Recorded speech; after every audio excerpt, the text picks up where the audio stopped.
Yeah, yeah, yeah. Em solo. Hai người một hàng. Đó, em nhớ. Ngồi phân thiên nhiên. Đây quay lại anh Quang là đi xe từ bên Mexico mới qua. Đó, anh chị em cho một tràng vỗ tay cho anh Quang. Mấy chị Thằng ra từ ở bên Mexico mới qua đây. Wow. Dữ quá, qua đây nào. Nông trường của em vậy. Sợ còn hơn đi gần kia. Phải không? Bao nhiêu người còn này có 2 người. Coi chị Thằng này cool quá trời luôn đeo cái kính này. Ông nói cho đúng là sai. Tôi lặp lại những chuyện gì diễn biến chứ còn tôi. Everybody here? Có ai nghe Natalie nói không? Không nghe. Đâu mà nơi thật sự em không nói về sai.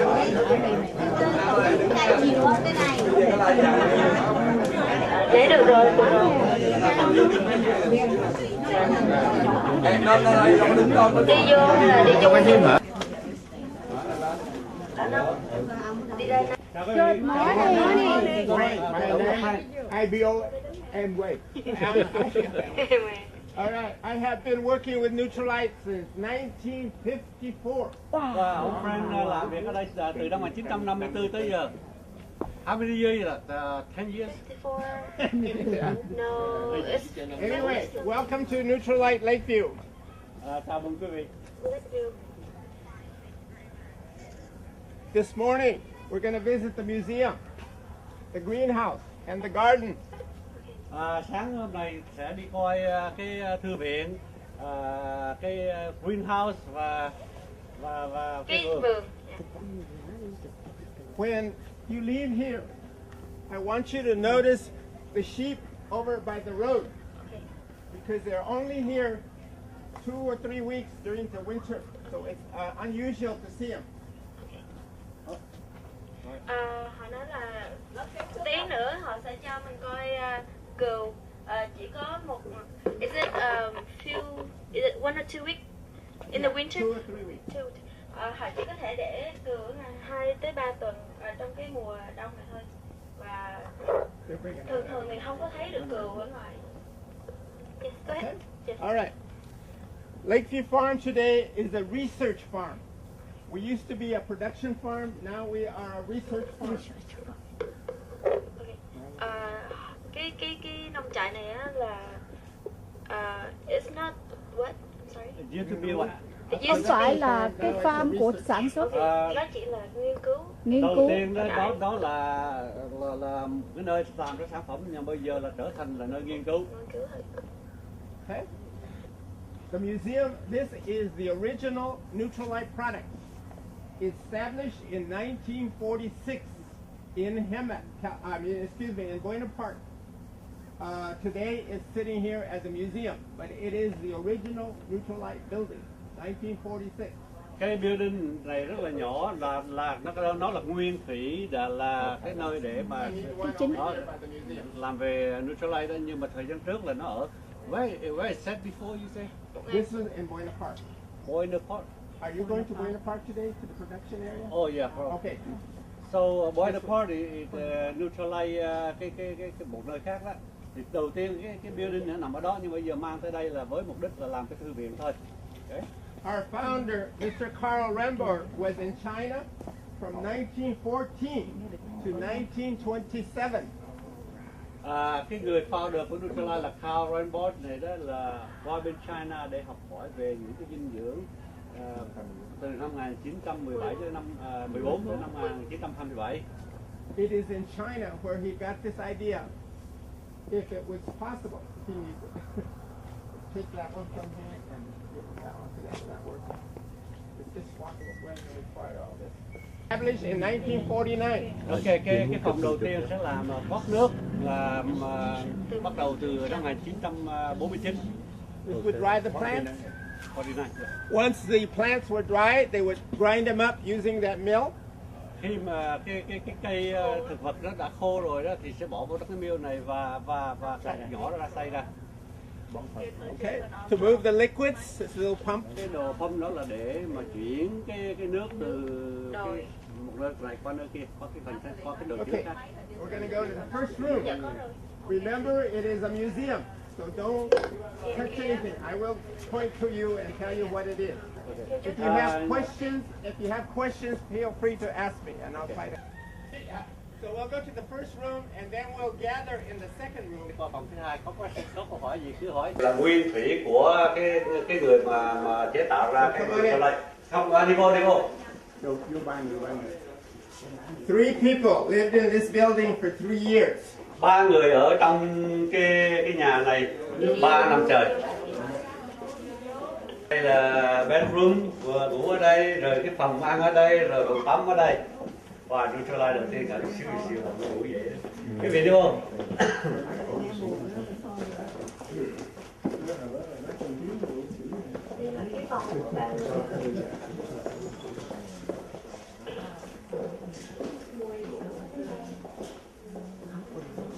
Ok, đi vô để cho những người Mọi người đi vô theo. đi vô để Đi vô trong đây theo. Nhà đứng vòng này đó. đi vô đó, chị em đi vô vậy nè, đi vô. Có thể đứng vòng này để mà coi.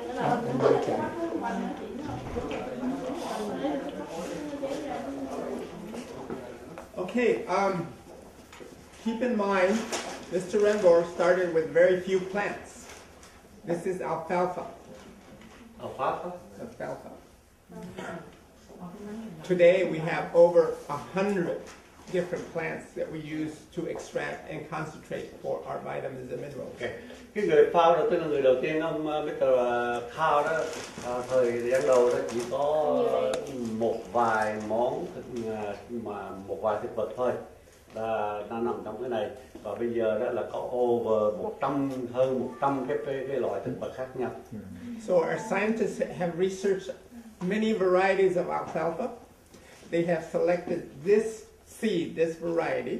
So this is the seed we use. Những cái nhà bác học đã điều nghiên, và sau khi điều nghiên và cuối cùng đã chọn lựa một cái alfalfa này, không biết cái alfalfa là cái gì nữa. Và là hột giống ha. The alfalfa is dried or dehydrated. Dried. Đây là những cái thực vật đã rút hết đất nước ra và làm khô rồi, sấy khô rồi. They grind it up. Nó đã Được làm khô. ngoài tiếng Việt hồi nãy nói sao là xay gì ra làm khô. Instantly we get this material. This is the leaf of the alfalfa. Đây là sau khi rút hết nước, sấy khô và xay nhuyễn nó ra, đây là cái lá alfalfa. This will go directly in the tablets as alfalfa. Nó sẽ đi thẳng là chế tạo ra thành viên thuốc. If you will notice the little pieces of alfalfa in there. Okay. All right. Đây là alfalfa, nó chế tạo ra thành viên thuốc. The stems contain some minerals that we want. Những cái cọng, những cái cuốn sẽ tạo thành những cái mineral để bỏ. So they will extract that in alcohol with parsley and watercress. Extraction. Extraction. Nước ra. All right. We use mainly two liquids. One is water. The other one is alcohol. Trong hãng xài hai cái loại nước và alcohol. When we are extracting water-soluble vitamins, we use water. Like vitamin C is water-soluble, so we use water. All right? Hai cái loại fluid, loại liquid đó, loại nước, chất nước đó thì đối với vitamin C thì hãng xài bằng nước. When we are extracting oil-soluble vitamins, we use alcohol. Like, let's say like vitamin E, that's oil-soluble, so we have to use alcohol to get that out of the plant. Okay. Khi mà chế tạo qua những cái vitamin E đó, nó có chất dầu trong đó, thì khi đó mới lấy cái alcohol để mà tẩy dầu. Okay, so the first process for the plant is dehydration, which is drying. Okay. But we don't always dry. Sometimes we use it fresh. Okay. Cái bước đầu tiên đó là sau khi gặt hái xong những cái cây cỏ rồi nó sẽ làm cho thoát nước, nhưng mà đôi khi không có hẳn làm trong đó, một đôi khi không để nguyên như vậy không có thoát nước ha. Okay, so that was the first process. Second process is the extraction. This is what Mr. Ramborg used in the early days to extract these tanks right here. Okay. Đây là những cái thang để mà Đầu tiên trong thời gian đầu tiên đó.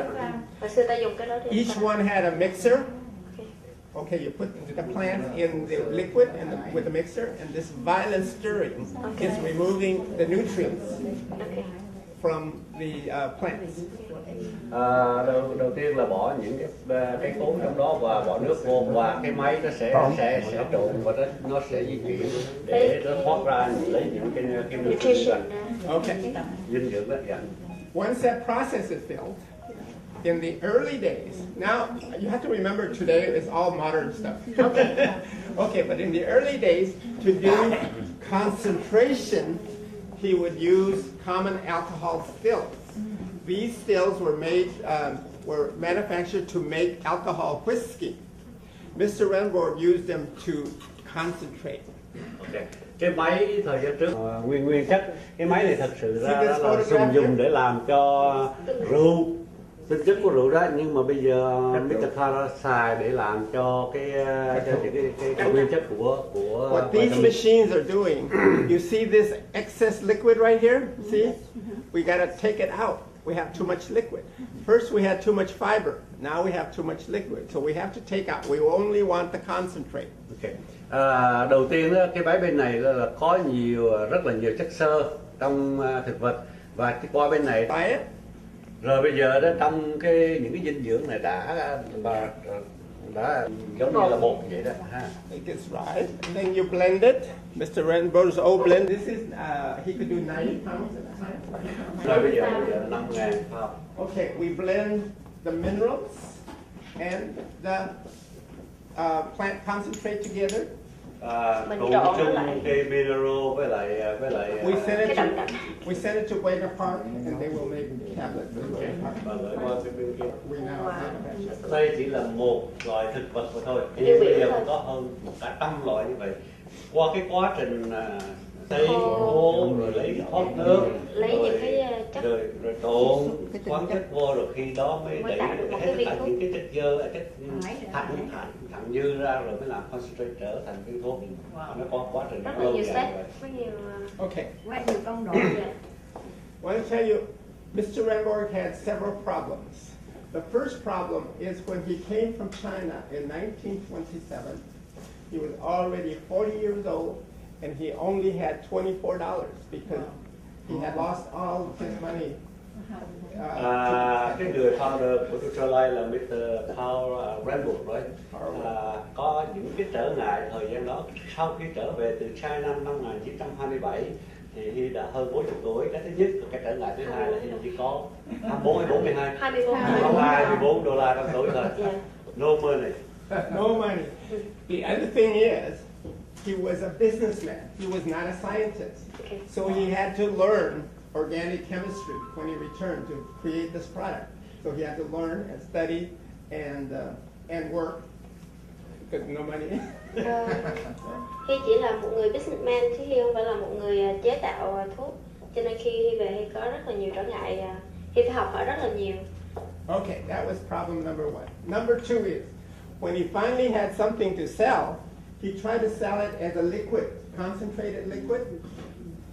It came in a jar, and you had to take a spoon, put it in a glass of water, and you would drink it. And people did not like it. Okay. Trước đó là người founder dùng cái chất nước mà để mix with water, pha trộn với nước để mà uống, nhưng mà mọi người không có thích cái ý tưởng đó. Okay. Cái problem đó là lúc đó không có việc, mà chỉ có làm được với nước thôi. As a powder, if you put it on your food, you can taste the grass and the minerals. As a cookie or a wafer, you eat it, taste grass. Cũng cảm nhận được cái mùi thực vật, mùi cây cỏ.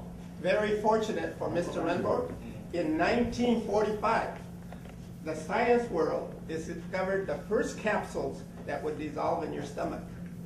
So that now this gave Mr. Renbourn something to put in the material and you wouldn't have to taste it. Rất là may mắn thời gian đó năm 1945 những nhà mà khoa học ta đã chế tạo ra được cái loại cái viên này, và từ chỗ đó ông founder ông mới lấy những cái bột này bỏ trong đó để uống vô để phun thọ. Next problem, how are we going to fill these? Like this? Cái trở ngại kế tiếp làm sao mà để mà bỏ những cái dinh dưỡng này vào trong cái viên thuốc này được. So they created these metal plates with the holes in it. Thì khi đó người ta mới nghĩ ra, ông Carl mới nghĩ ra được là làm sao bỏ một cái plate có những cái lỗ như thế này. In Los Angeles, he had about 40 women working with these plates. They had to put a large portion of the capsule in each one of these holes like this. Ok, in Los Angeles thì ông Carl có khoảng chừng lúc đó khoảng chừng 40 người đàn bà ngồi làm việc trong những cái plate này, lấy những cái này và bắt đầu bỏ vô.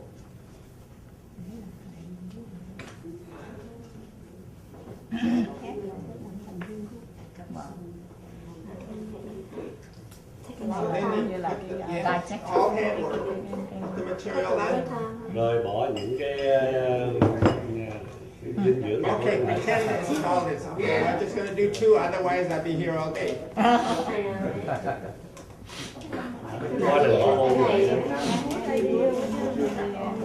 All right. You do it, you sing at the time, right? Then they would release it. Originally these were wood.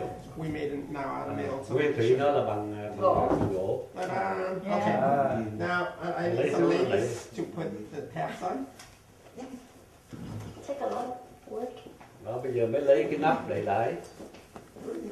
Chị bỏ vào lấy cái đó, đậy bỏ vào cái nắp đi, đậy lên đó chị. Okay. Cô đừng có theo. You can take your picture. Yeah. But you have to be fast. Yeah, and push down, you can hear it click. Làm nhanh thôi. See here. Đẩy nặng, yeah. Cover hả? Không từ từ. Because it went much faster. So the group coming.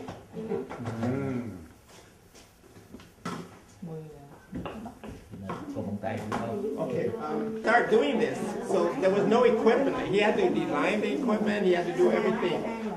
That no one was doing capsules, so he had to design all this. Nhớ là tại vì cái ông founder về Nutrilite thời điểm đó là ông là người đầu tiên đi về cái chương trình này, nó không có tất cả máy móc hay bất cứ cái gì hết. Thành thử ra ông phải tự suy nghĩ ra, phải tự tạo ra những cái gì mà cần thiết. So these pillars were designed for Mr. Renbourn so he could fill his bottles. See the bottles right here? So they are in metal trays because first you have to sterilize the bottles and you would hope that each hole had a capsule. It didn't always have one. Then you pull slowly. I'm only going to do this. Đây là những cái hộp thuốc nguyên thủy từ năm 1953, đó rất là cũ. So 2 bottles of food supplement, 1 box of mineral tablets, selling it for $20 a month. $20 a month. Tức là hai cái đó, những cái supply trong một tháng đó là $20. 2 Roman numerals 10s, 2 Roman 10s would be the $20 to 20, so that's why you check double X. Yeah. Okay. Double X. Thành ra từ cái đó nó mới cái tượng trưng cho chữ double X, có nghĩa là $20 cho mỗi tháng supply. Okay. Okay, $20, double X. All right, let's go on to his first laboratory. This is how Nutrilite got its name, right here. Đây là cái gì đấy không biết. Yeah, see the word Nutrilite right here? Yes, At one time, in 1928, there was a scientific conference, and they were discovering a lot of new compounds. They knew they were not. Thực vật mà thì có được không, nó không phải là vitamin mà nó không phải là mineral, thì từ chỗ đó những cái người ta mới gọi là Nutrilite and changed the name of the company from California Vitamin to Nutrilite. Okay. And that's how it happened. Ông ta 10 năm sau đọc được cái bản này 160 acres of nghĩa là 160. In the last 10 years we grew here. We're now growing in Mexico.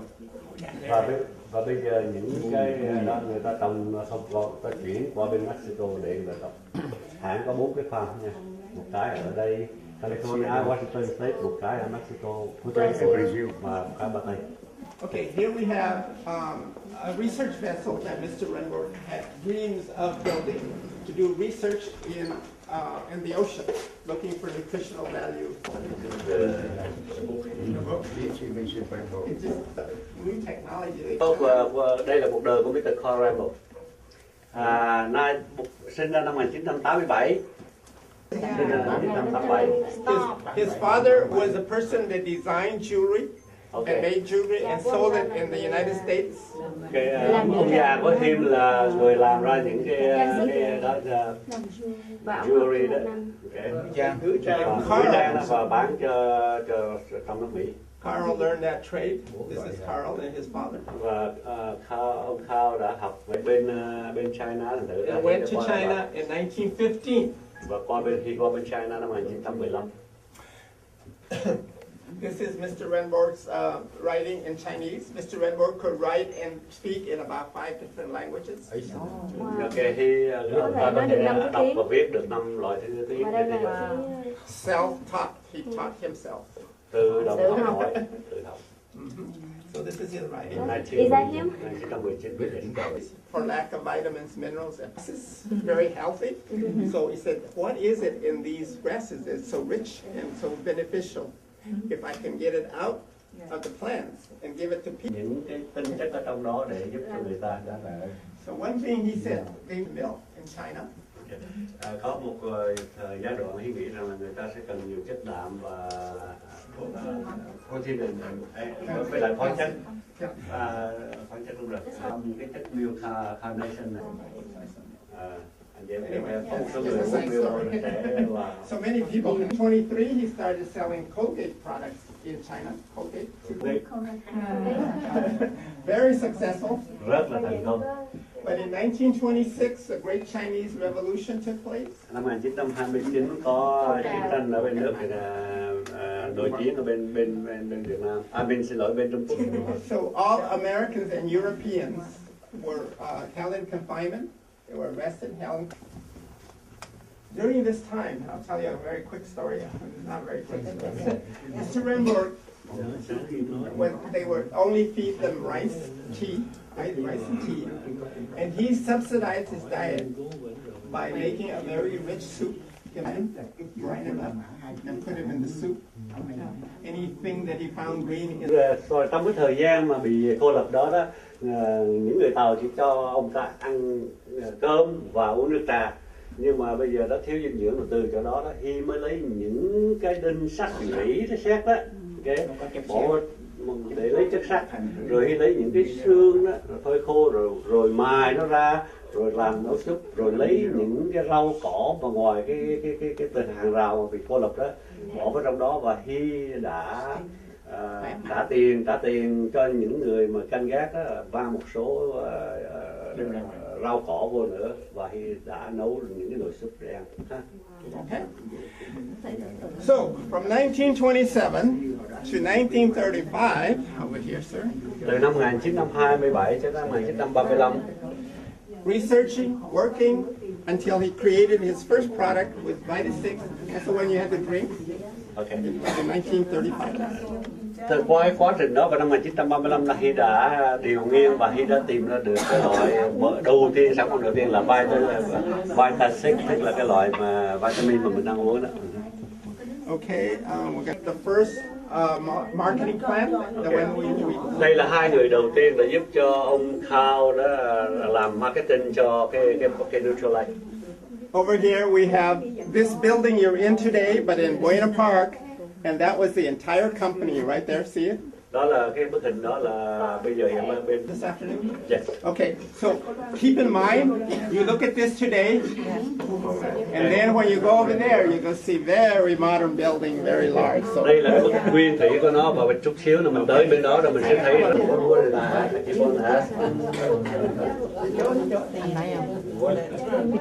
Quay đây. What did you the plane là như the thế. daughter is the plane that you said?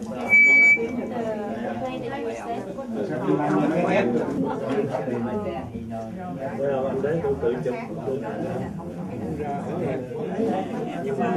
Rồi, anh Quang. Rồi, ai muốn chụp thì vô. chụp nha.